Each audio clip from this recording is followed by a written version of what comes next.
au décès de l'ancien Premier ministre du Congo, Henri Lopez, survenu le 2 novembre dernier, le Premier ministre chef du gouvernement Anatole Coligny-Makosso s'est rendu à Paris le samedi 11 novembre 2023 pour participer aux obsèques officielles de l'ancien homme d'État. Autour du Premier ministre Anatole Coligny-Makosso, on note également la présence de quelques membres du gouvernement, des ambassadeurs du Congo dans l'espace Schengen, plusieurs hommes de lettres et les membres de la famille biologique du défunt. Une présence qui n'a pas laissé indifférents la veuve et les enfants qui ont exprimé leur gratitude avant de lire quelques passages des œuvres de l'écrivain Henri Lopez.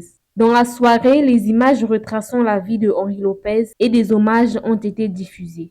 C'est un grand intellectuel à l'humanisme éprouvé. On ne va quand même pas oublier qu'il a été l'un des grands éclaireurs de la vie politique de notre pays. Il n'y a qu'à voir l'engagement qui a été le sien aux côtés de bien d'autres, aux cadres.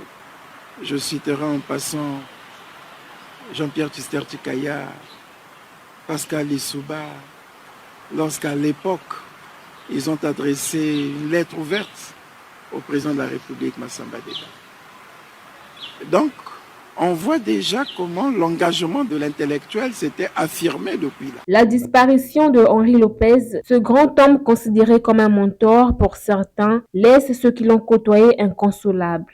J'ai connu la famille Lopez très jeune, par son épouse d'abord, qui a été mon professeur d'histoire géo au lycée Savorgnan de Brazza en 66-67.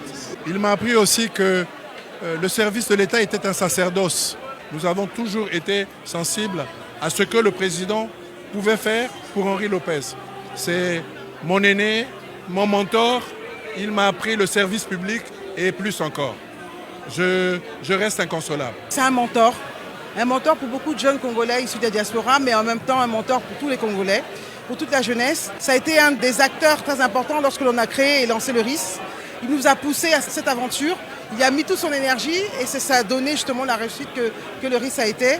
Et ce qu'on gardera de lui, c'est quelqu'un qui poussait la jeunesse, quelqu'un de positif, quelqu'un d'innovateur, mais en même temps une humilité suffisante pour vous laisser faire les choses. Décédé à l'âge de 86 ans, Henri Lopez sera mis sous terre ce mardi 14 novembre 2023 au cimetière de Montparnasse en France.